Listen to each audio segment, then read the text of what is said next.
Well, good morning and welcome to the Adirondack Regional Chamber of Commerce Conversation with your legislators. My name is Michael Biddle, President and CEO of the ARCC. We're excited to have you here today and pleased to present to you our annual Conversation with your legislators. We are blessed to have our elected officials heard by our members, and we at the ARCC enjoy serving our members through advocacy and partnership with our elected officials. We will focus on policy and legislative issues of the day in this forum. I will introduce the panel, and then I will ask questions which have been submitted in advance of today's discussion by our members. We anticipate this discussion to last approximately 1.5 hours, ending at 11:30 a.m.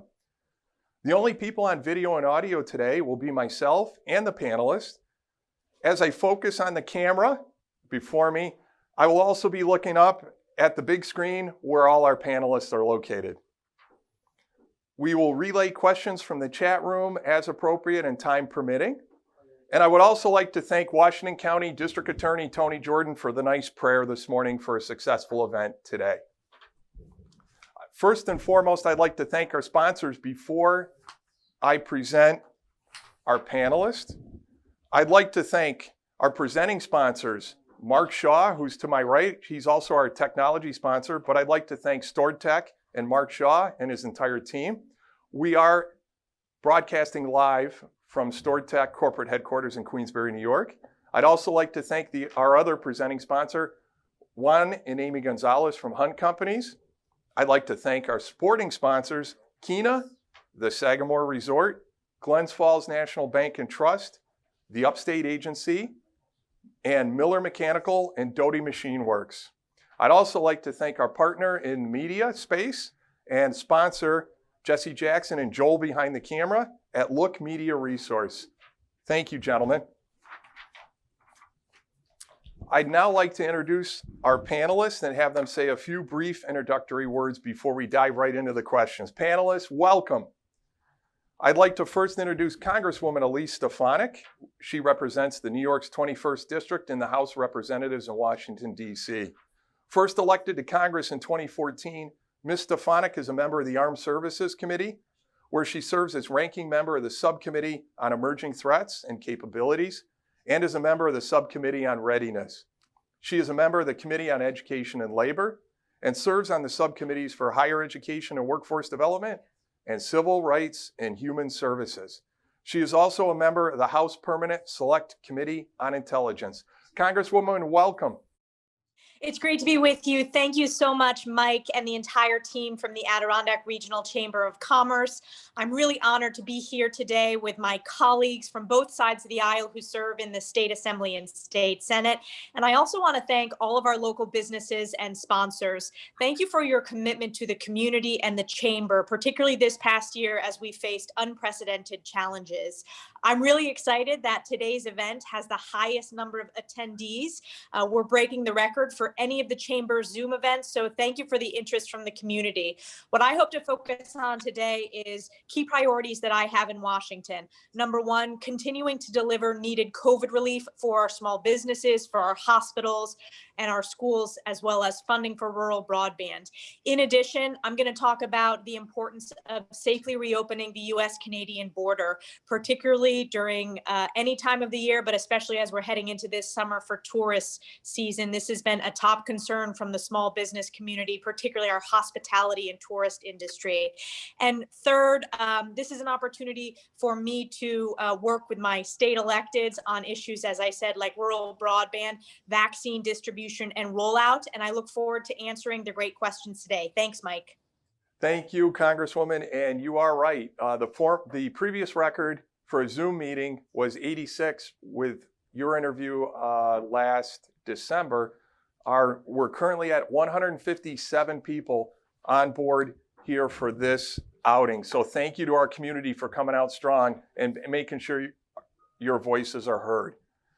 I'd next like to introduce New York State Senator Daphne Jordan of the 43rd District. Senator Jordan district is Rensselaer, Saratoga, and a few other places, but she does come up into beautiful Washington County, and Senator has been elected to the state Senate Senator, what year were you elected? I was elected, this is my second term, so I started in 2019. It seemed like much longer. You've been so busy. So elected to the state Senate in 2018. Senator Jordan previously served as a member of the Half Moon Town Board and is currently a ranking member on the Senate Racing, Gaming, and Wagering Committee and the Senate State Native American Relations Committee. She also serves on the Senate Agricultural, Banks, Civil Service, and Pensions, and Ethics and Internal Governance Committees. Senator, welcome. Happy to be here. Thank you so much for the invite, and thank you for all that the Adirondack Chamber does to help our businesses and help the local economy.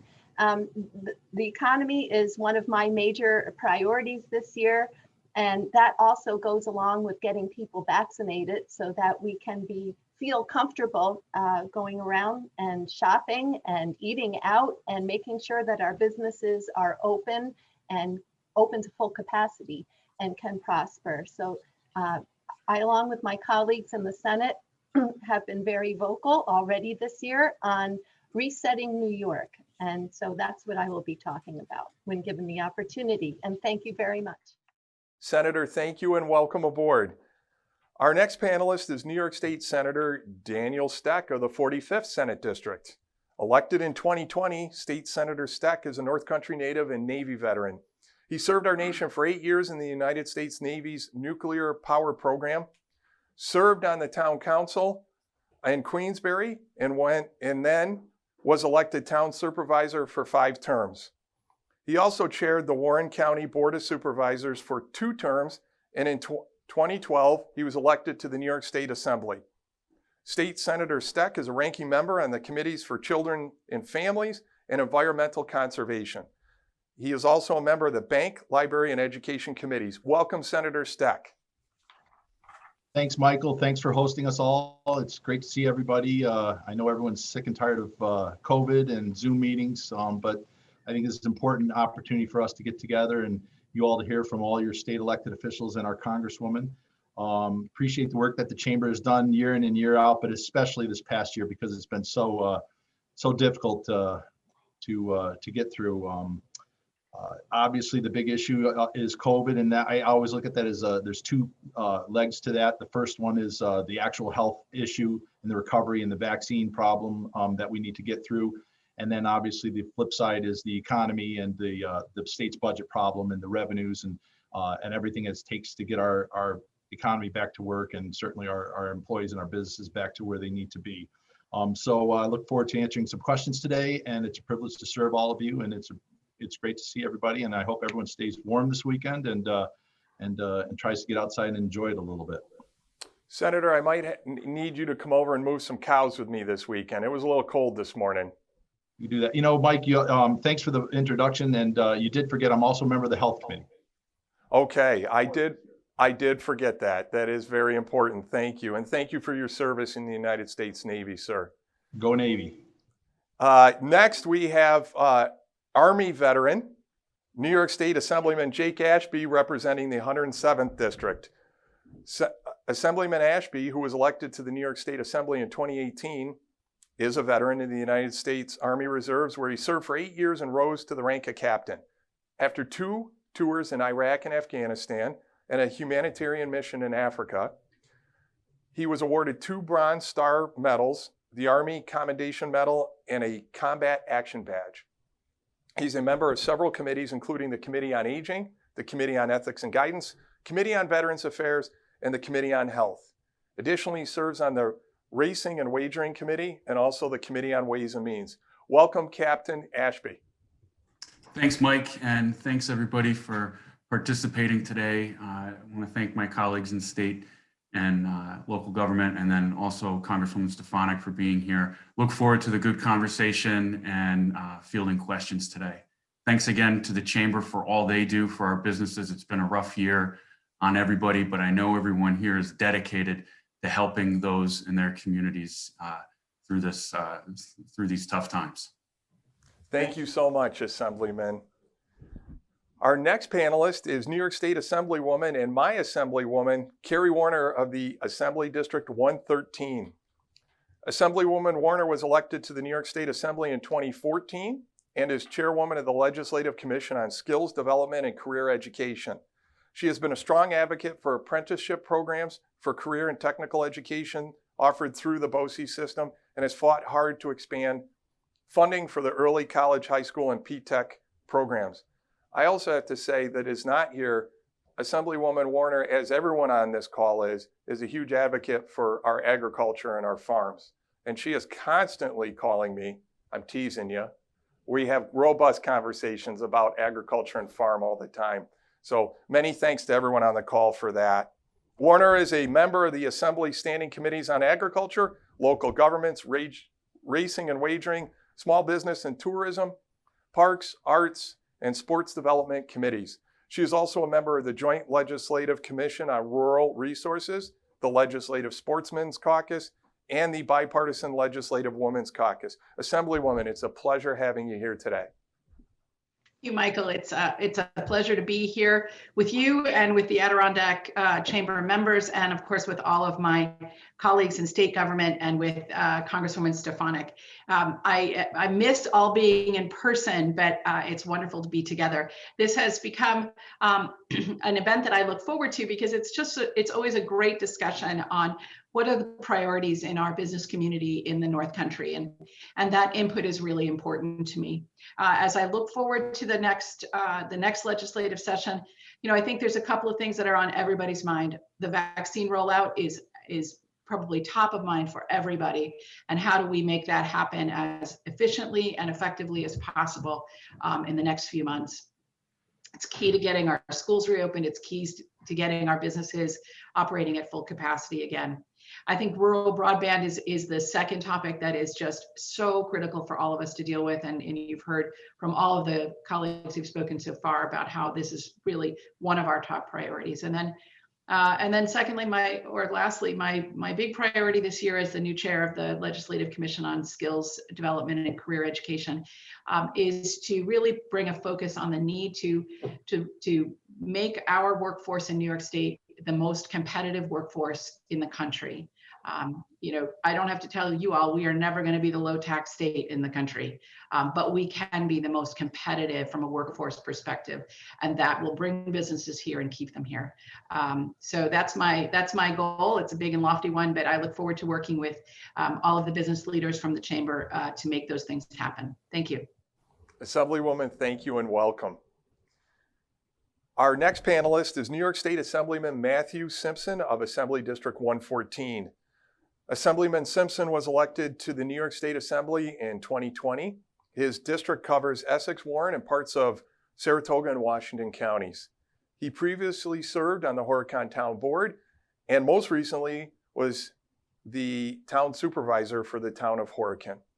Assemblyman Simpson is a member of the Committees on Environmental Conservation, Local Governments, Social Services, Solid Waste Management, and the Committee on Tourism, Parks, Arts, and Sports Development. Welcome, Assemblyman Simpson. Well, thank you, Michael, and all of your team members and all of the members of your chamber for all of the hard work you do for our region and trying to keep our economy moving. And this is my first month in office, and my priorities right now are restoring our economy and really getting our businesses back operating. It's critical right now, with businesses being the backbone of our economy and people working. This COVID response right now is the highest priority, and I'm looking forward to working with all my colleagues at the state and also our Congresswoman Stefanik and seeing this happen. And together, I think we can do this and make a positive change. And I'm looking forward to working with all your members and making this happen. Thank you.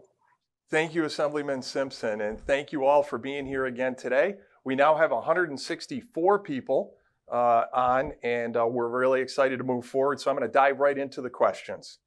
The first one will be a little more heavily focused on a couple of federal questions regarding PPP and federal relief, but certainly we will have plenty of questions to entail here for our New York State panelists as well. So Congresswoman, I'm actually going to start with you. The CARES Act specific, and these are questions that were submitted by our members. The CARES Act specifically stated that a forgiven PPP loan was not taxable income. However, the Treasury Department insisted that expenses paid for with PPP were not deductible.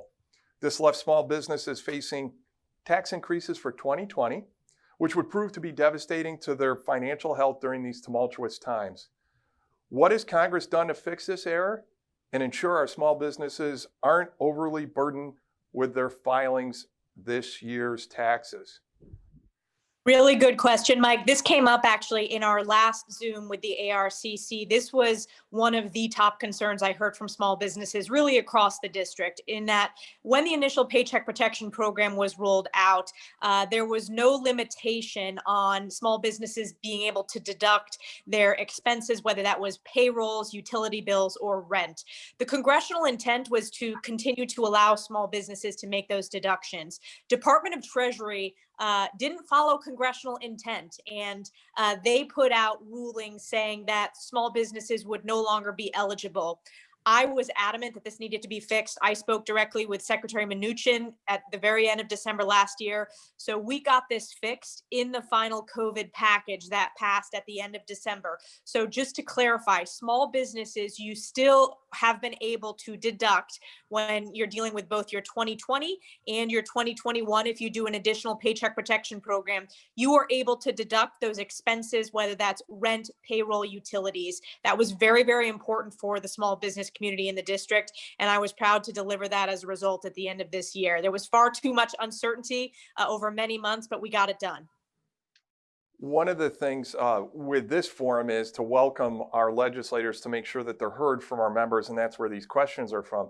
Secondly, is just as a reminder to our members, we love serving you, and we have constant communication, especially on targets and subjects such as these. This was one that was very robust with the Congresswoman and both of our U.S. senators to make sure that our businesses were covered in 2020, didn't receive another devastating hit to their bottom lines, financial health, and oh, by the way, employing people in our region. So Congresswoman, thank you so much for hearing us loud and clear on this one. I'm going to keep moving along here and then start to envelop everyone else in the conversation. The newest relief package included funding to reopen PPP while providing a second draw loan for the hardest hit small businesses. If a small business received a PPP loan in round one, what do they have to do to be eligible for a second draw loan? Congresswoman? Yes. So in that additional COVID relief package, we did fund an additional round of PPP, which people are able to apply for now. In order to qualify, you need to meet the following requirements. You need to have less than 300 employees. You also need to make sure that if you applied for a first PPP, that you've used that full amount. And third, you need to demonstrate that you have at least a 25% reduction in gross receipts in the first, second, or third quarter of 2020 when you compare that to 2019. In terms of the overall support for small businesses, the first round of PPP, businesses in New York 21 were eligible for $250 million, came directly into the district. I anticipate that it will be about a similar amount as small businesses apply again. So if you meet those criteria, please feel free. Please, I encourage you to apply. And if you have any issues, reach out to my office or the chamber who can help you work through that process. Fantastic. Thank you so much. This was crucial to our businesses being able to continue and survive, especially through January, February, March in this area, where a lot of our businesses are focused on a lighter business climate within the off season. Senator Jordan, welcome, welcome. What can New York State specifically do to help these vital sectors that are fighting to reopen and struggling to remain open?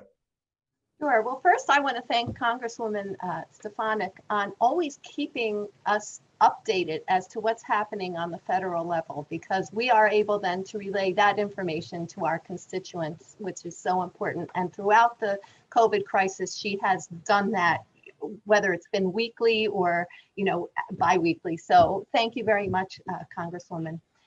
So my colleagues and I in the Senate launched our Restart Our Local Economies agenda the first week of session. And just this week, I, along with my colleagues, actually set out our legislative package to reset New York's restaurant and hospitality industry. And I want to give you some statistics as to why that industry is just so important to us. So based on 2018 and 19 figures from the National Restaurant Association, there were over 50,000 eating and drinking locations in New York State. And there are 865,000 restaurant and food service jobs, which is 9% of the total employment in New York State, according to 2019 information. And now, because of the state imposed restrictions, those numbers are down to 8,000 restaurants have closed, and it's been a loss of 365,000 jobs. So we targeted the restaurant industry first, but some of the package, the bills in our package apply to other small businesses as well. So for instance, we want to exempt any small business who was forced to terminate an employee from increases in their unemployment insurance rates for a period of a year starting from the time they're permitted to reopen. We also wanted to prohibit internet-based food delivery services from charging higher fees than they charged on before March 1st of last year. We want to provide small businesses additional time to pay their monthly sales and payroll taxes, as well as their business and property taxes. We want to offer interest-free loans or lines of credit to small businesses. Things like providing a 1-year extension for renewal of liquor licenses, and provide a business a 90-day grace period to pay any fees or penalties due to the state and local agencies. So, you know, these bills are out there now. We are calling on the majority to take up our bills, but, you know, that remains to be seen. We will be vocal and continue to pursue helping our businesses reopen, and we feel that this package is a good start. Thank you, Senator. Before I move to Assemblywoman Warner on the same question, a lot of our businesses, and we've been advocating, Assemblywoman, you had me as a guest to the Small Business Committee back in July for the Assembly, and one of our major points, and I hope that it's still focused on now in this session, is our businesses are all trying to do the right thing. We'd appreciate it if agencies at the federal level, for the Congresswoman, and at the state level, work with our businesses, give them a free pass on the first visit when we know that our businesses are trying to do the right thing. Don't fine our businesses right away. Don't admonish them, don't penalize them.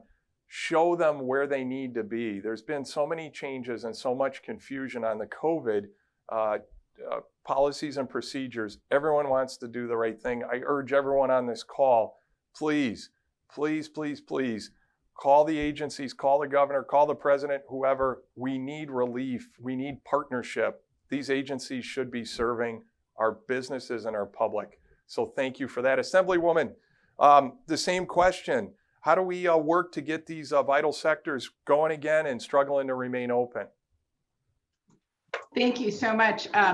My colleague Daphne Jordan did a wonderful job highlighting some very important things that we need to focus on. So I'm going to, rather than go over the same place, I'm going to talk about the need to address the unemployment situation. That there's, you know, the trust fund has been emptied out, and under normal circumstances, you would pay a surcharge on your unemployment bills to fill that back up again. And I think we really have got to we've got to address that the you know, this cannot be another tax on businesses that manage to make it through the winter and survive.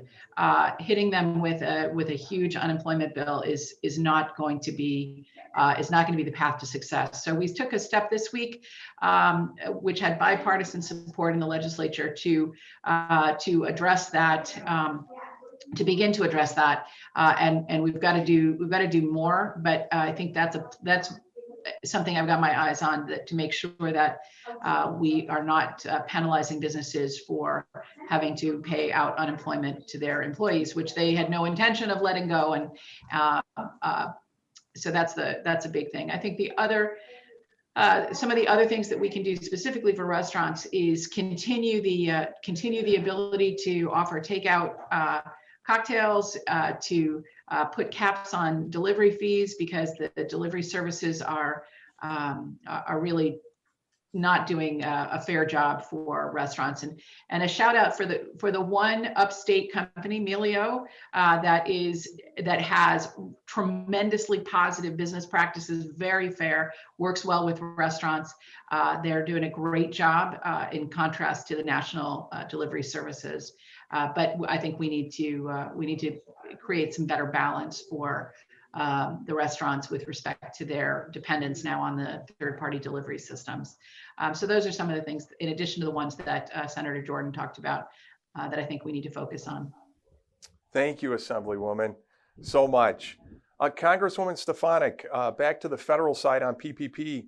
What's changed? It looks like there's some good news for businesses with PPP loans under $150,000. Could you expand on that briefly? The majority of loans through PPP were under the $150,000, and the vast majority of applicants from our district also fall under that number. Initially, some of the guidance from Department of Treasury was a very onerous process with lots of forms to fill out. We wanted to simplify that. The purpose of the Paycheck Protection Program was really to target small businesses on Main Street, not to add additional red tape and paperwork. So there is a one-page certification process that the SBA, the Small Business Administration, put out.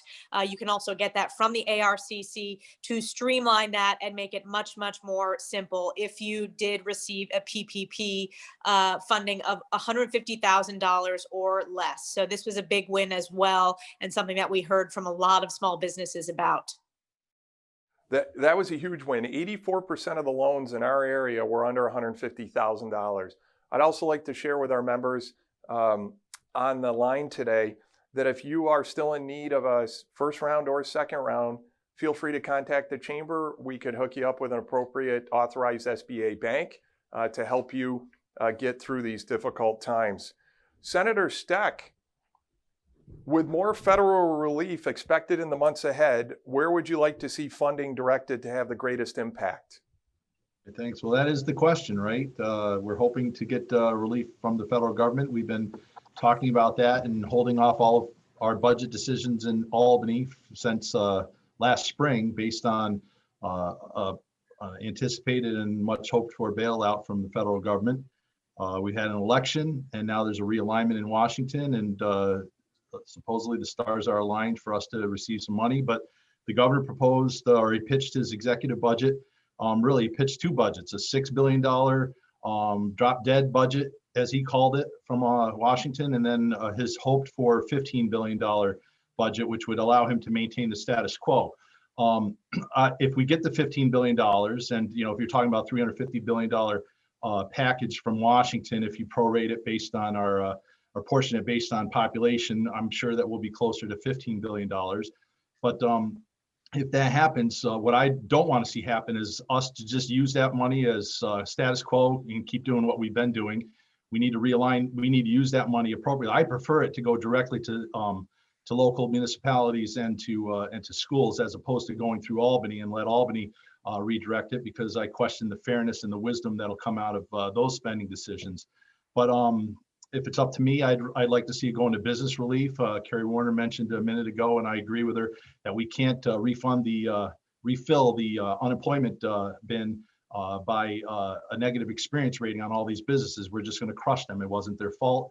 They shouldn't be on the hook to pay this. So I would use some of that money that way. And then we need to use some of this money to make sure that we're addressing things that were highlighted in COVID. We need to finish the job on broadband. That infrastructure is not finished, and it's obviously been demonstrated to be more important now than ever before. So again, I would rather see it go towards the needs of schools and our local governments to maintain our infrastructure, which has been neglected because we've had other priorities this past year. So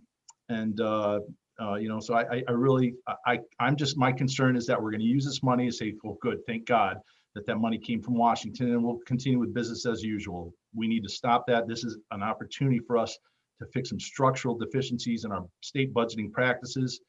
We didn't get into this mess because of COVID. COVID made the mess worse. but we had significant issues in the budget process long before COVID. And if we do get a bailout from Washington, we need to make sure that, I mean, this is likely a one-time shot from Washington. So, we just can't say, oh, good, we're going to get $15 billion a year from Washington for the rest of our lives, and we can be inefficient in our spending. So that's what I would do if I was calling the shots. Thank you, Senator Steck, so much.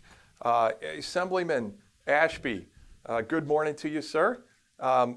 The Chamber, through our members' support and their voices, wrote the governor last November. We also wrote him again here a week ago. You'll all receive a copy of it, urging New York State not to raise taxes on any segment of the population, our businesses, personal taxes.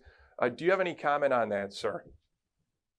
Yeah, I wholeheartedly agree with those efforts. I think that some of the goals that people may have in raising taxes are laudable in terms of going towards education or those who've been severely impacted by the pandemic. But what we've seen time and time again, with New York State in particular, this governor, is that when taxes are raised, they go to the general fund and then they mysteriously go into the ether.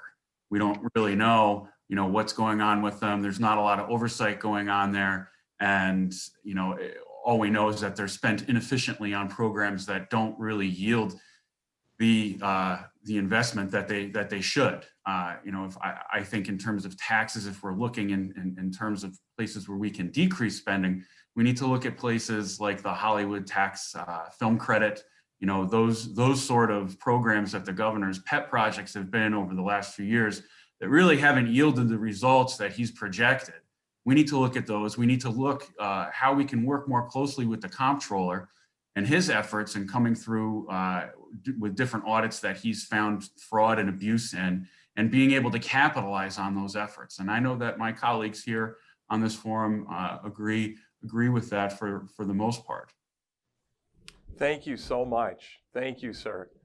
Assemblyman Simpson, we actually have a chat room question, not directed at you, but to the group as a whole, so I will open it up, but I'm going to start with you, sir.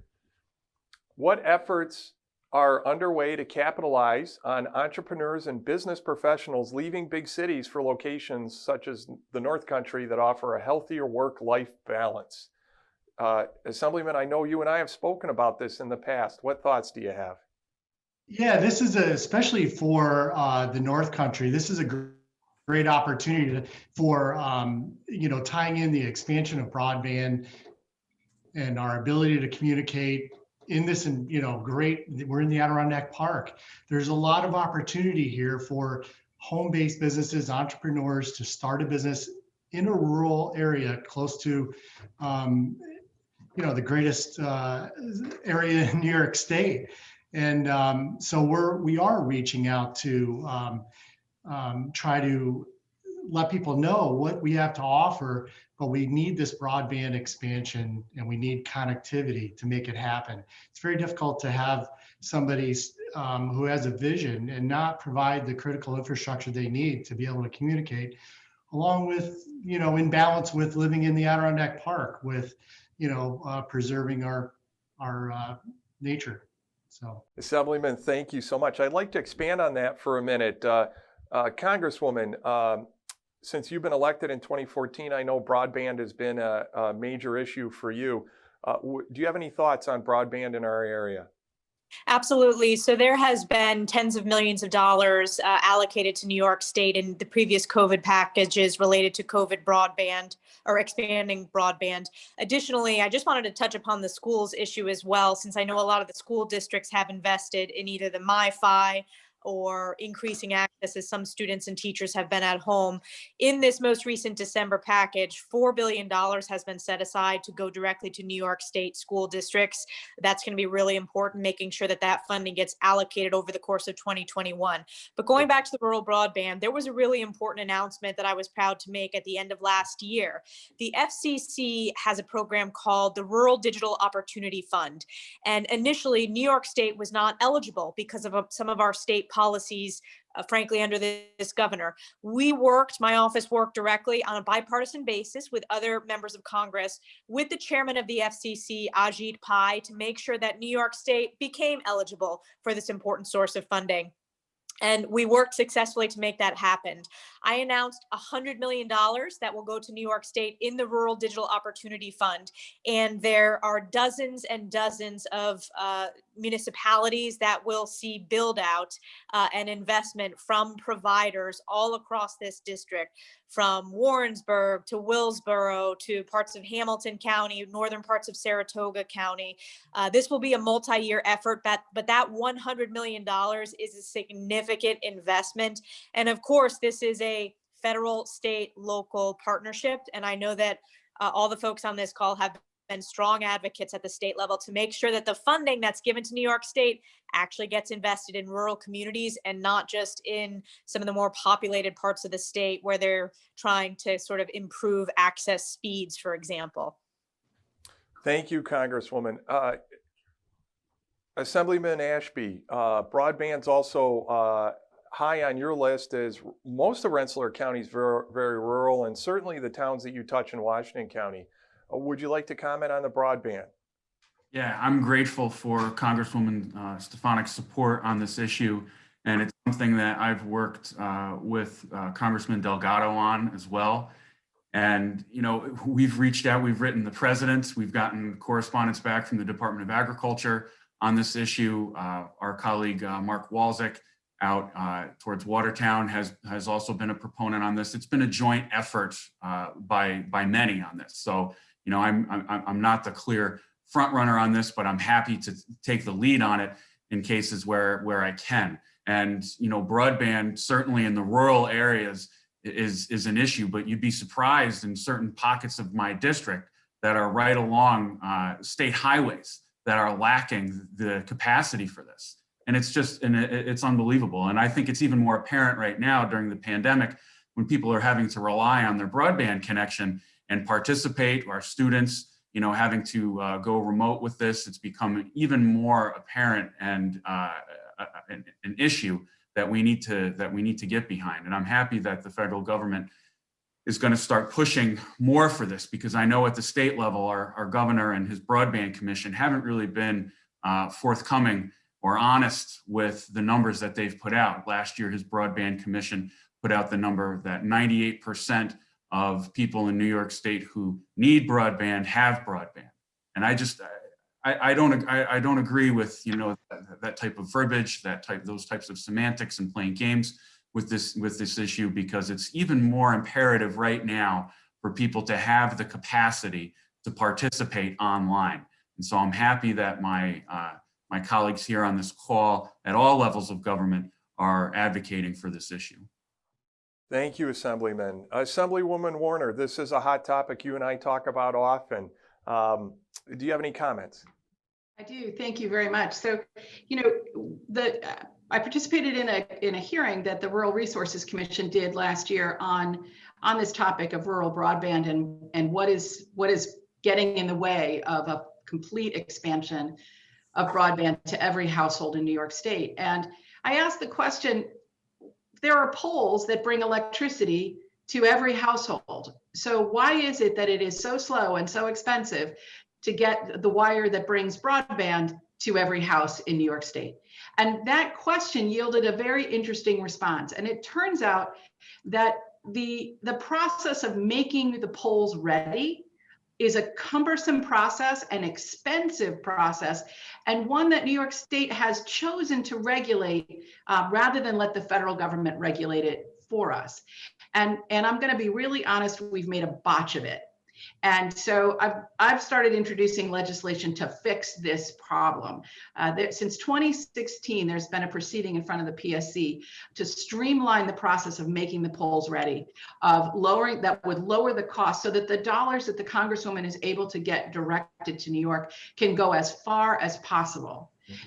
So it's not just about getting money here. Money's important. Thank you, Congresswoman. Money's important, but it is more than that. It is making sure that we are setting it up with a regulatory process that is as streamlined and as efficient as possible, so the money goes as far as possible, so that we can get wired broadband to every single household. Because as we think about going to the next generation of technology, a 5G technology, these small cells, you need that wired infrastructure to get there. So at this point, when we're reliant on satellite and wireless to deliver some amount of broadband to some amount of rural communities, all we're doing is keeping our communities further and further away from the latest technology. So it's really critical that we have not just a financial solution, but a regulatory solution to make this rollout work as quickly as possible.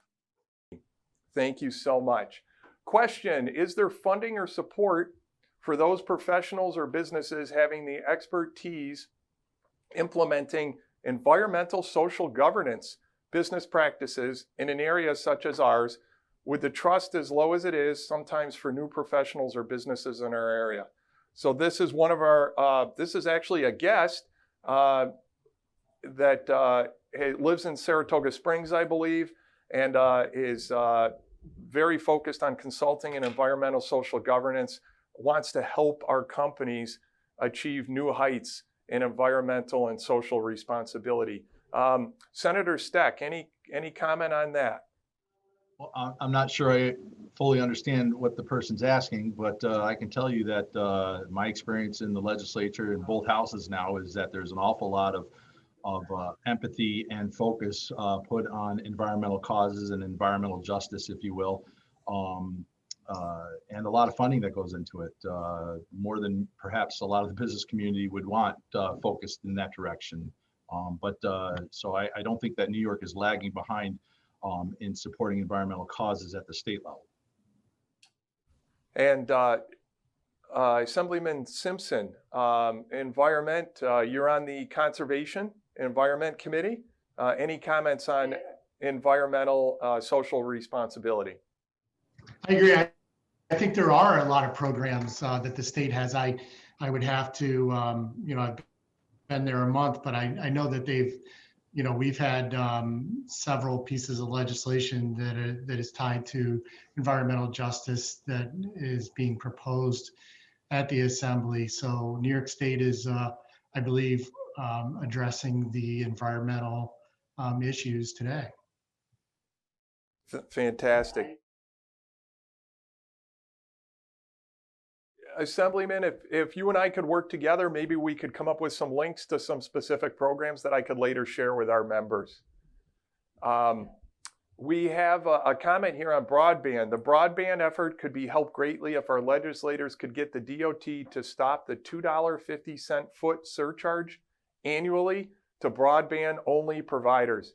I've heard directly from Slick that it is hamstringing their ability to do projects. Reference Kevin Lynch's editorial in the Post-Star in 2019. Dan Steck. Well, I wanted to jump on that, but certainly my colleague and friend Kerry Warner alluded to this before. But the make-ready costs, and specifically, we're our own worst enemy on this fiber tax on state highways. And Kerry and I think Matt were involved in a few discussions with Kevin Lynch at Slick. Kevin has been a great partner to me over the years, bringing me up to speed from his perspective on the things that the state could be doing differently to incentivize. I mean, we're begging the private providers to make an investment and make it work financially for their company, but we want them to expand their footprint and service because it's absolutely critical. Yet the state has done a poor job. One, we put $500 million into expanding broadband, and then we turned around and we let a lot of the pole owners beat the heck out of us financially and siphon off a lot of that $500 million that isn't going into laying fiber to homes, but is going into fixing their telephone poles. Another good example of inefficiency, or where we're our own worst enemy, is that the state, and it's not just DOT. I mean, this is something that there's legislation that's been out there proposed that would eliminate this fiber tax. This fiber tax is making it so that in order to run fiber to some places, it's just financially not feasible for that private company, so they won't. And literally, the existence of that tax is the thing that's preventing it. So the state is begging these providers and throwing money at these providers to expand the service, which is great. But then we're turning around and we're making it a lot more expensive to them, whether it's the make ready process, which is also a very slow process. And then additionally, specifically that fiber tax that the questioner is asking about. So it's something that I know Carrie and I have spent a lot of time talking with each other about, and she referenced some legislation that she's been working on. But it's, yeah, we have met the enemy and he is us. Senator, thank you so much. We're going to switch gears here a little bit. Senator Jordan, a big discussion that we've had since the beginning of the pandemic back in March, civil liability reform. Our businesses have always been nervous. Insurance companies have been worried about through this pandemic, and should there be another one, how are the businesses held liable? There's been a lot of discussion in DC, and Congresswoman, I'm going to hit you after, going to go to you next after Senator Jordan. But Senator, would you like to comment on civil liability reform and your thoughts? Sure. Well, as businesses were permitted to reopen, civil liability was a huge topic that kept coming up in my office. I particularly heard from small business owners that were desperate to reopen, but at the same time were hesitant and fearful to do that because they were afraid they would be responsible for someone, either a customer or their employee, contracting COVID, or God forbid, having a customer die of it, and then being held, blamed for it and held liable. So recognizing that there is a significant gap in protections afforded to employers and employees, I did introduce the Get New York Back to Work Act, and that was actually patterned after a federal bill. It amends the state's labor law, and it provides that employers and employees wouldn't be liable for the spread of the possible transmission of COVID-19 caused by an act or omission while acting in good faith. And good faith in my bill is defined as making reasonable efforts to act in compliance with the applicable public health law or their guidelines or industry standards. And it covers more than just the small businesses in the bill. It covers individuals, it covers businesses, it covers legal representatives, corporations, companies, schools, partnerships, universities, not-for-profits, and religious organizations. So, again, I am a minority member and my bill sits there. We're working at trying to move it forward, but I think that would be a wonderful solution and help our businesses. They still are nervous about this. Congresswoman, anything at the federal level that you can update us on? Yes, this has been a huge issue at the federal level. It was part of the negotiations of the last two COVID packages. Unfortunately, the liability protection provisions were not policies that Speaker Pelosi and Senator Schumer would have supported, so it wasn't in the final bill. But here's why I think it's important. When I talk to small businesses, and I've talked to hundreds over the course of the COVID crisis, they are acting in good faith. They are so proud to update their community, their employees, and their elected officials on all these updates they've made to their operations to ensure that it's a safe workplace for their employees as well as their customers. And Senator Jordan makes a really important point. This isn't just about liability protections for small businesses, but it's also for any employer. So whether you're a SUNY Adirondack, whether you're a school district, whether you are a municipal government or even the state government, I think our employers are, again, acting in good faith, protecting their employees. And I don't think they, given the economic challenges that have been significant this past year, the last thing we want is our small businesses having to face endless lawsuits when they are doing the absolute best they can to protect the public health, but also continue to serve their customers in the community. Thank you so much. Senator, rebuttal? Yeah, no, just if I could interject, another important part of my bill is that it does include language that ensures the protections do not cover those who willfully or negligently were responsible for the spread of the pandemic. So, it's not all one-sided. Assemblyman Ashby, the current governor's executive authority has been extended to February 22nd. What are your thoughts on the governor's executive orders and the extension to February 22nd? And question in my mind is, how is that working, that balance, or is there a balance that the Assembly and the Senate have a voice? Thanks, Mike. That's a great question. And I want to go back to the previous topic briefly, in terms of, not in terms of liability, but things that businesses can do to help themselves in response to the pandemic. I author legislation that would provide a $5,000 tax credit to businesses making modifications to their business in response to the pandemic. And, you know, being in the minority, it sometimes can be difficult to do that, but it looked like the bill actually got noticed, and a majority member, Karina Reyes from downstate, took portions of the bill and added on to it. And in my opinion, she improved it because she added PPE to it as well.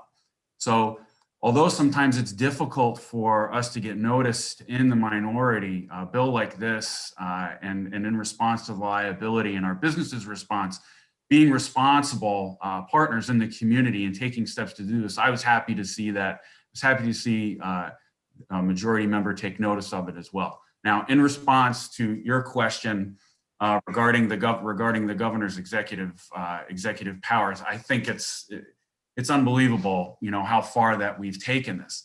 And most people would think that his powers are going to expire from the time that they were taken up last year. But one thing that I found out in Article 2B of the New York State Executive Law is that any one of his executive orders can be overridden by a simple majority vote. And I know that many of us in the minority have been calling on our majority members to come together with us and to end his executive powers. I know that there's resolutions that are put out on a regular basis to do so in the Senate and in the Assembly. And you know, unfortunately, they fall on deaf ears with some of our majority colleagues. But that doesn't mean that we're going to stop with this. And I think the more that people find out about the simple majority taking up on this vote and really pushing back hard on some of these executive orders that have been, you know, not, I mean, I understand the intent in some of them, but they've been extremely punitive to the business community. And we've seen the results of it. And so I think more people need to get behind this effort. We need to voice our concerns with this and continue to move forward. Senator Steck, thank you, Assemblyman Ashby. Senator Steck, will the rules and regulations imposed under executive authority terminate when the executive authority expires? Well, that's what I raised my hand because I wanted to say, you had mentioned that it's extended to February. The executive emergency authority that he was given last year is good through April of this year. So if the legislature takes no action, which it's done to this point, then it will expire in April unless it's extended by us. Now, it's one thing to ask my colleagues on the other side of the aisle to stand up and take it back from the governor. That hasn't happened yet, and sadly, I don't think it's likely to, but I do think it's another thing for them to vote to extend it. So I'd be very surprised if it's extended, but it goes till April. Now, with that said, Jake had just mentioned that you know, the legislature's been pushing for this. Every day that we've been in session since January, the Senate Republican Conference has offered legislation that's forced to go to before the House for a vote on terminating these authorities. And it's been ruled not germane, and that means something to my colleagues in the Assembly as well. It's been ruled not germane by the chair, which means that you know, they won't even take it up on its merits. They'd call a vote of whether or not to override the chair, and the vote is 20 Republicans yes and no Democrat votes either way. So we keep trying to bring this up. It's an emergency, but the urgent nature of it is over. We're in session now. We're voting on bills. There's nothing that we can't do legislatively the way that our framers intended. You know, I think in light of what's happening this week with, you know, the questions as to what's going on with nursing homes and how forthcoming the executive has been with information, I think, you know, we've got an even stronger argument than we did a week ago to say, you know what, enough's enough. It's time for the legislature to do its job to become what was intended all along, an equal branch of government, to keep the executive in check. That's what the framers intended when they wrote the US Constitution. That's what's intended in the state constitution. And I'm calling on my colleagues on the other side of the aisle to stand up and do what's right and do our job again. Fantastic. Thank you, Senator. I'd like to move into the vaccine and distribution. That's a hot topic. The Chamber hosted a panel last week, which is now airing on Look Media Resource. There's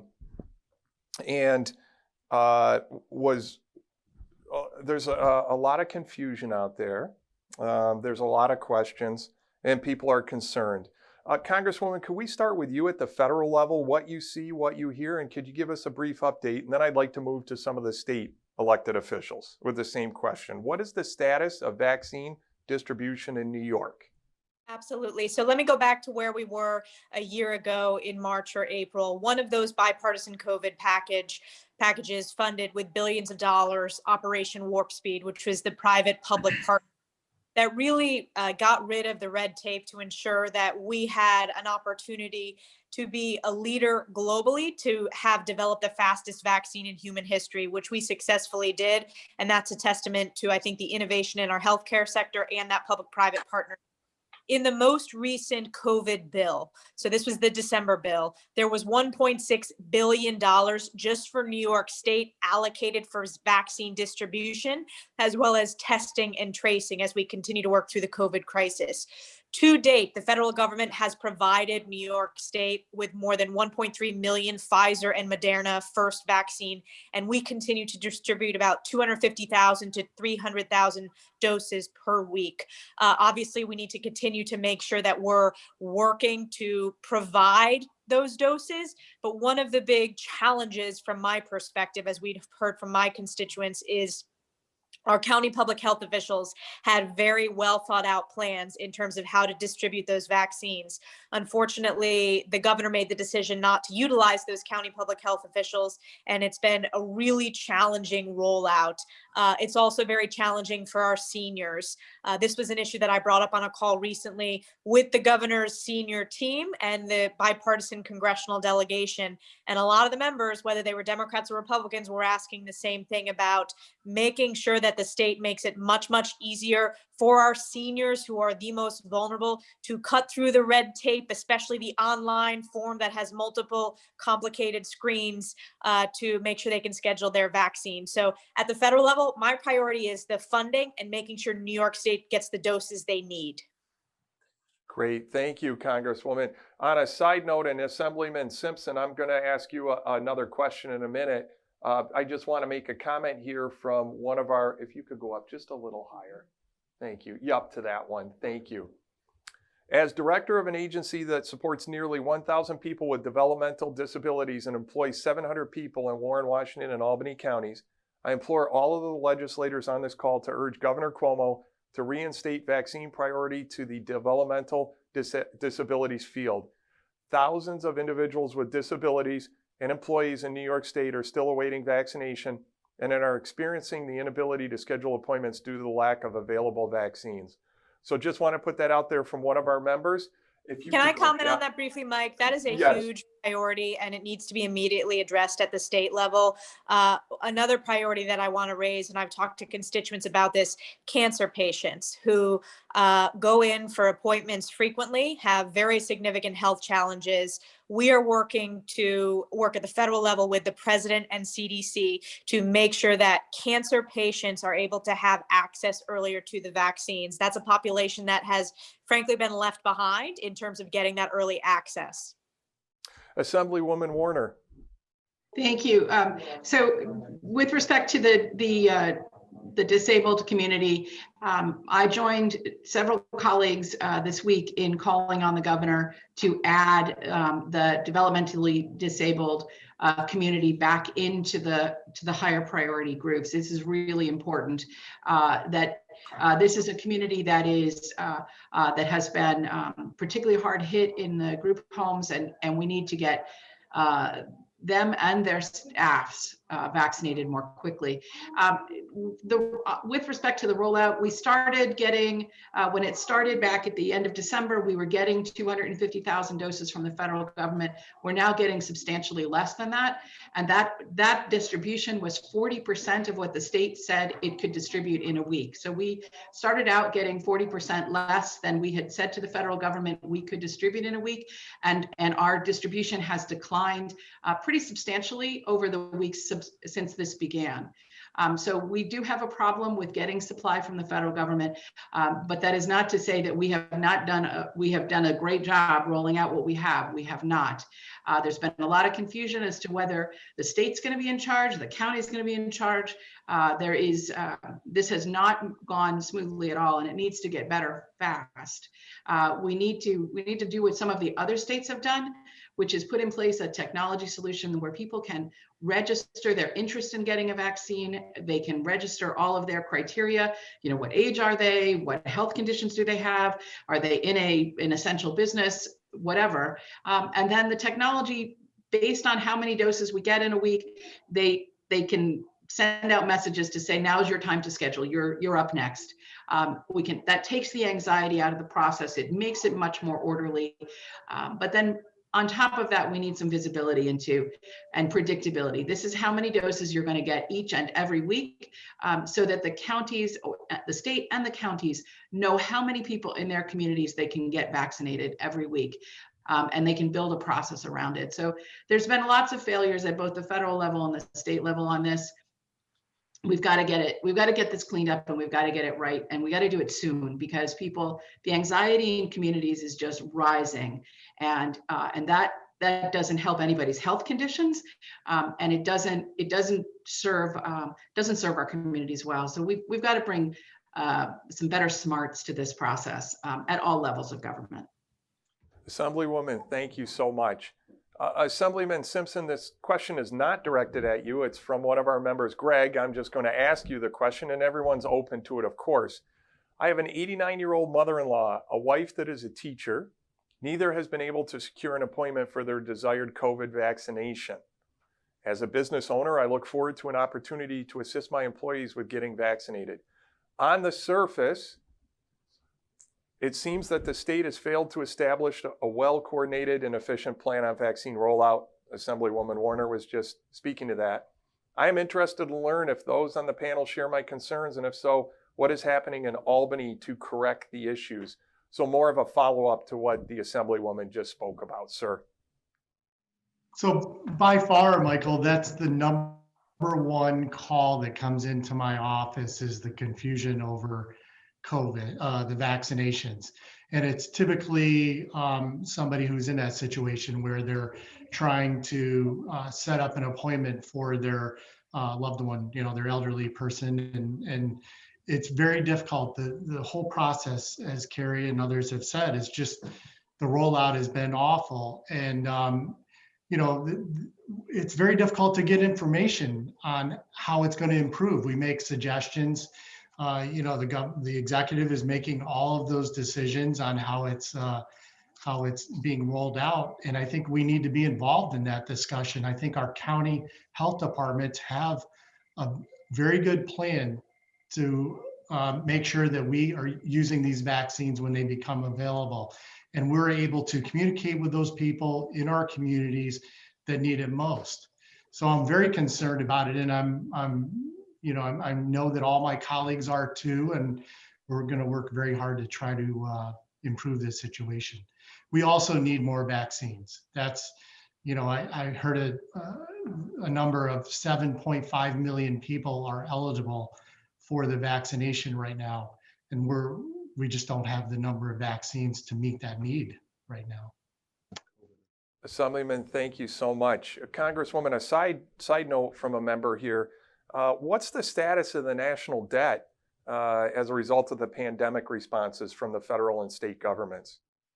Yeah, this is a growing concern and a question that we are getting.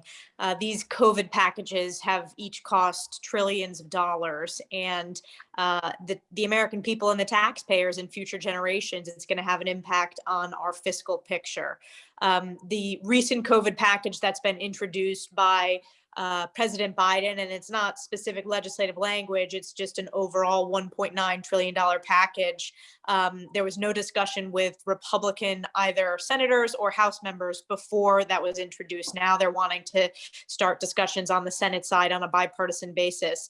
It's going to be really important that we get our fiscal house in order. And that means looking for budget savings in duplicative departments in where we need them. And what's also going to be very important is restarting the economy, which of course, I think our business community has done a great job at in the North or with in the North Country. But at a national level, we need to get our economic growth, our jobs numbers back up.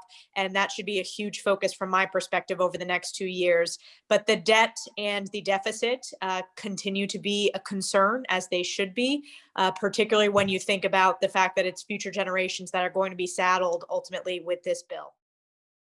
My 19-year-old Christian brings that up quite often, Congresswoman. He and others like him are going to be paying our future debt, and he just asks that all of you on this call be mindful of our children and those that'll be paying for what we're doing today. I have a comment here from Dr. Chris Duffy at SUNY Adirondack. Community college enrollment across the nation and at SUNY Adirondack has suffered the most of all sectors of higher ed. The largest drop in enrollment is of our most vulnerable students from low-income backgrounds that can benefit greatly from education. They have left higher ed. Whether state or federal, we will need support to get people back to college to develop the new workforce post-COVID. Please consider stimulus that specifically addresses getting these students back to the community colleges that are positioned best to help rebuild our workforce. Think of the Great Recession Recovery Act funds that help displaced workers return to college for up to 2 years. Thank you much. Senator Jordan, any comment on that? I just know how important our community colleges are. I have Hudson Valley Community College in my district. I have Columbia Green Community College, and then, Adirondack touches it as well. There are many specific workforce development programs in the community colleges that are necessary for our next step forward in our economy and developing our economy here in the upstate. As I see now, our community colleges, it looks like they're going to be getting less money from the state next year. And I don't know how they're going to pay for the programming that they already have for the students. And they've all had plans in the last couple of years to develop new programs that are needed in our area for students. So, economically, it's a problem all around.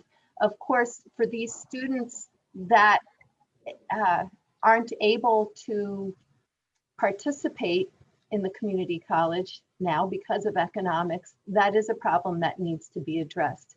And with so many courses being online now, again, broadband comes into the issue for making those classes accessible to everybody.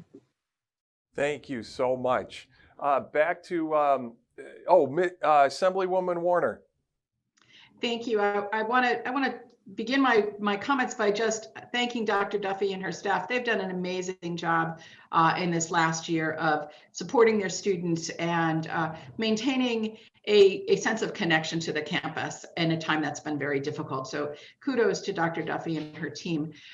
This is how we fund community colleges has been a challenge for many years. And I and many of my colleagues in the Assembly have fought to put in place a funding floor to make sure that the finances at community colleges are stable in the face of rising and falling enrollment, which happens. And so I'm going to continue to fight for that. We were successful 1 year, and then it fell back off again. So I'm going to continue to fight for that, because I think that it's very critical that we provide a stable funding stream for our community colleges. And as my colleague Daphne Jordan said,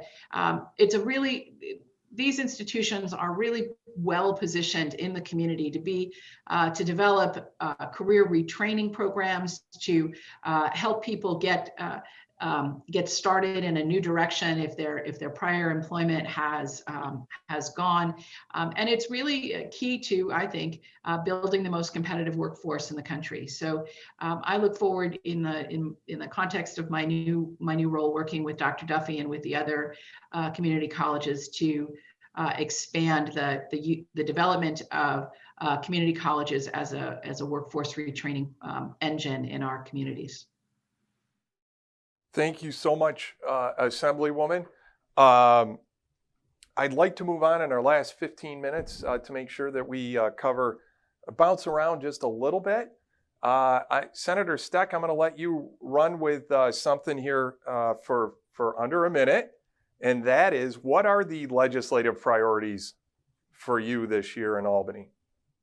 Well, two, COVID and the budget. I mean, as legislatively, that's I think the only two that we have, and we have to restart our economy in order to start seeing tax revenue come back. We can't rely on a bailout from Washington. It may not come. It may not ought to come. We need to be responsible for our own house, our own spending, and not rely on a bailout that is out of our control. So the way to do that is to allow the economy to start rolling. We have the worst tax climate in the country. We have the highest taxes in the country. That's been that way for decades. It's only getting worse. I mean, the legislative priorities that I've seen so far in the Senate have been, we want to raise taxes. That's coming from the majorities. People are going to leave. People are already leaving. We lead the nation in out-migration, and it's not because of weather. If that was true, Maine and Minnesota would have emptied long ago. So we need to get the vaccines rolled out. I'm concerned about the disparity that I've seen between the numbers that Washington says that they're delivering and the numbers that the state is saying that they're receiving. But to reinvent the wheel, to put vaccines into arms by consolidating it and centralizing it under the state, when you have 62 county governments that drill every year, they do tabletop exercises on how to vaccinate the population. So we don't need to reinvent this wheel. There's not enough vaccines. I understand multiple pipelines is a good thing, but if there's only a handful of vaccines that are available, then instead of holding them back for a newly created centralized state distribution program, give it to the counties, give it to the hospitals, give it to the pharmacies, let them do their job. They know how to do this. So I think, again, I think our focus has to be on COVID and it has to be on the budget. And but before we do anything else, we have to pull ourselves up to the table again and become a co-equal branch with this governor.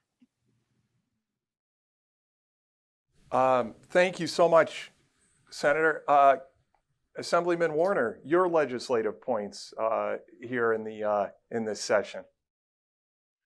So there's a couple of things that I'm focused on, many of which we've already talked about, broadband and workforce development being two of them. Some of the other things that I'm focused on are telemedicine and on making permanent some of the improvements in the use of telemedicine across our healthcare community. And I've been very focused on payment parity, making sure that services that are provided in person versus telehealth, it's always paid, it's always reimbursed at the same rate. I think this is important for our provider network. I'm also very focused on thinking about, as we build back better and reopen the economy, what can we do to help strengthen our food supply and supply lines? We all saw what happened in March and April when there were interruptions in the supply chain for food. So how can we address some of that? And I'm really looking at meat processing and how do we expand the growth of the meat industry in our state so that we can better meet the nutritional needs of our state. And part of that is having sufficient processing resources. So I'm going to be looking at introducing some legislation that expands the property tax relief for on-farm processing and for processing facilities generally. We are, as far as our members that are farmers and then also our processors, which we do have some processors as members, I personally can't get my next cow in till steer in till next June. We're that far behind, and especially for USDA processors, because there are two types of processors. If you're going to sell retail, you have to sell with a USDA label. but we are that far behind. July, I think, is the next time I can get into one of our local processors. I know, and in addition to that, if to really strengthen things, you need to be able to store it. So we want to make sure that we can extend the property tax relief to building walk-in freezers, so that instead of just doing one animal, you could do 4 and have enough storage space to freeze that meat and sell it over time. I don't have any more room at the Biddle household, so we got to get more out there, okay?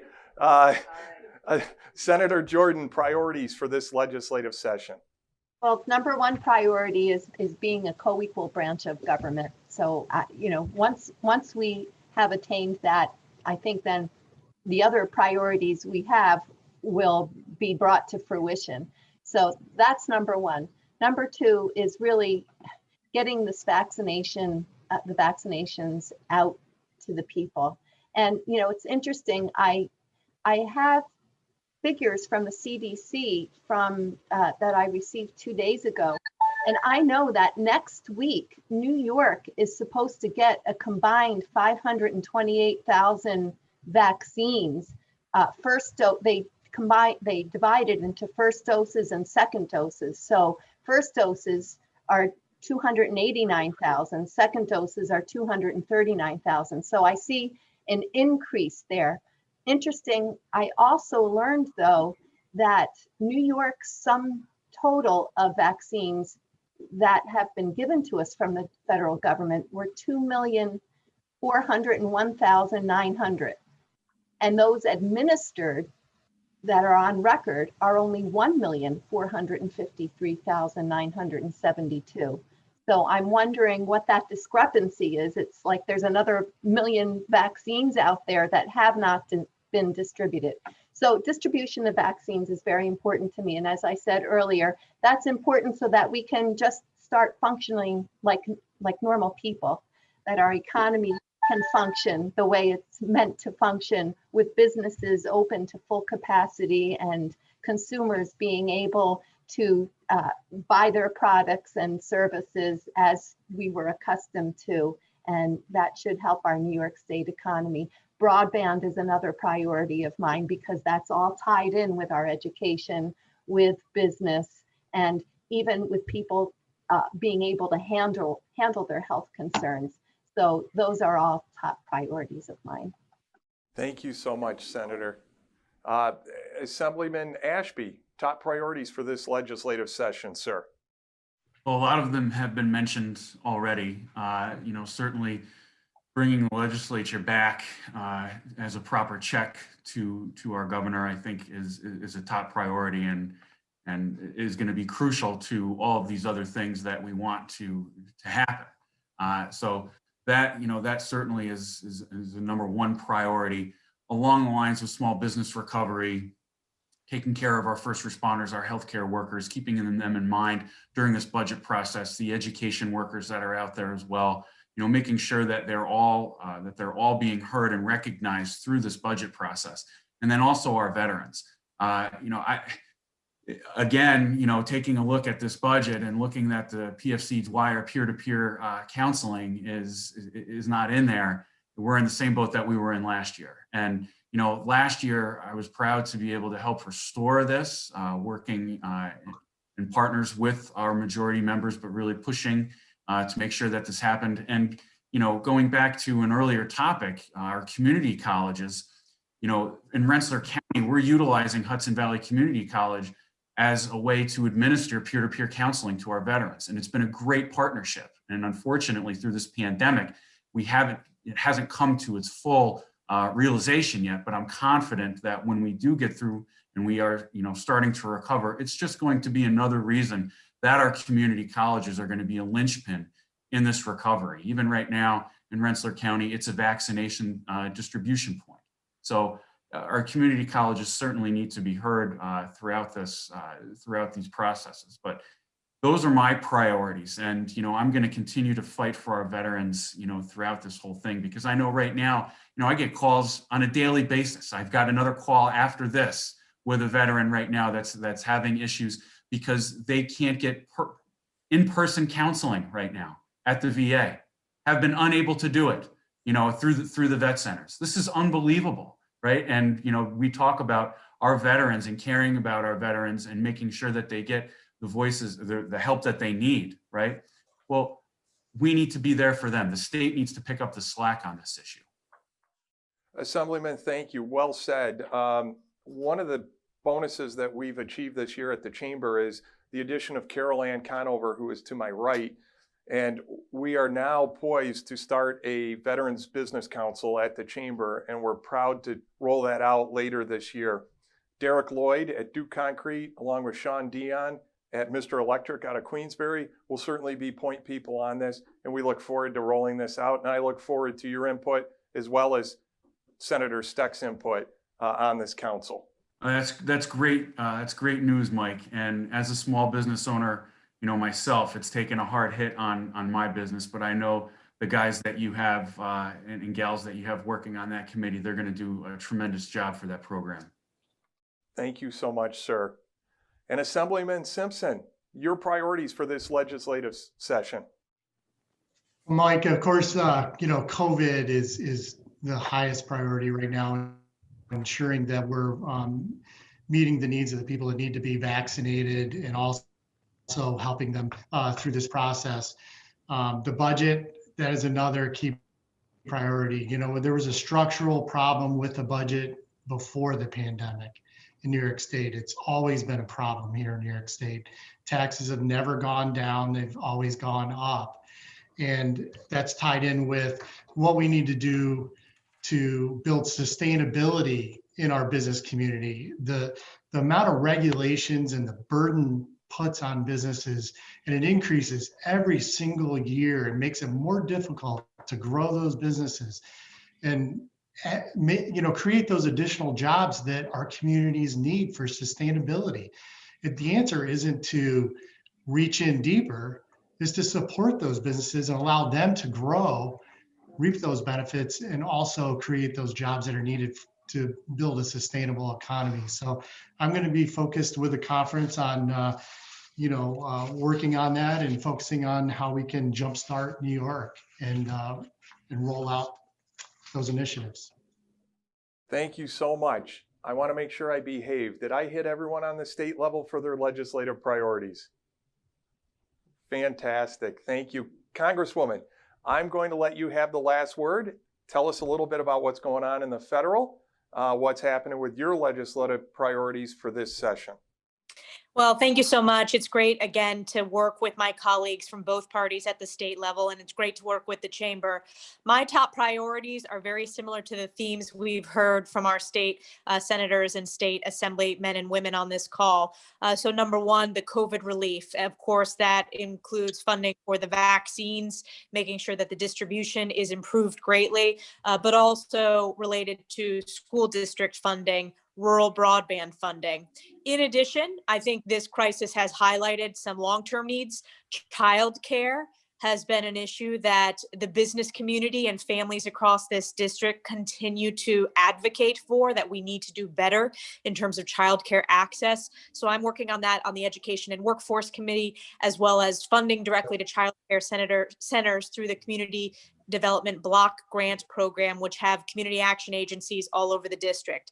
In addition, this is a uniquely federal issue, but the safe reopening of the U.S.-Canadian border, that is extremely important, as I said, for property owners on either side of the border, for tourism, and just for our day-to-day economy in the North Country. It's another issue that we consistently hear from our business community on. Rural broadband, not just in the lens of COVID, but a long-term strategy. And I'm so glad that Carrie and Dan and Matt and others, everyone on this call, has been working on some of the state regulatory challenges and making sure that we can streamline the federal dollars that flow to the state, getting them to communities as quickly as possible.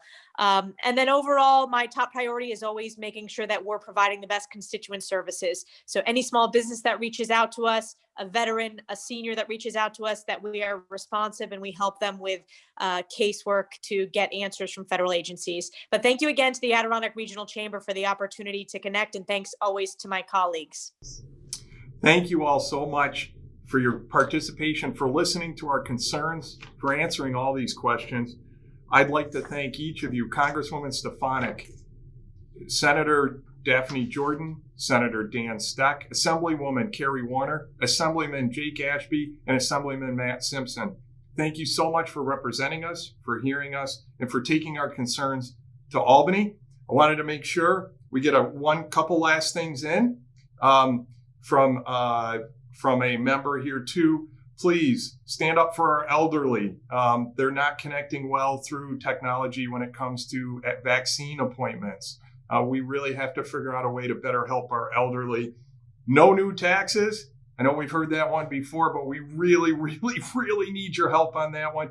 Childcare, unemployment insurance, not only helping keep it at a level that's reasonable for our businesses, but is there anything we could do on pushing forth the payments that are due in April? Broadband, thank you. Better vaccine distribution. I'd like to again thank in closing, our presenting sponsors of StoreTech and Mark Shaw, the Hunt Companies, our supporting sponsors at Kena, the Sagamore Resort, Glens Falls National Bank and Trust, the Upstate Insurance Agency, Miller Mechanical and Doty Machine Works, our media partner, Jesse Jackson, Joel and his team at Look Media Resource. Thank you so much for today. Go get them, stay positive, always forward, and God bless.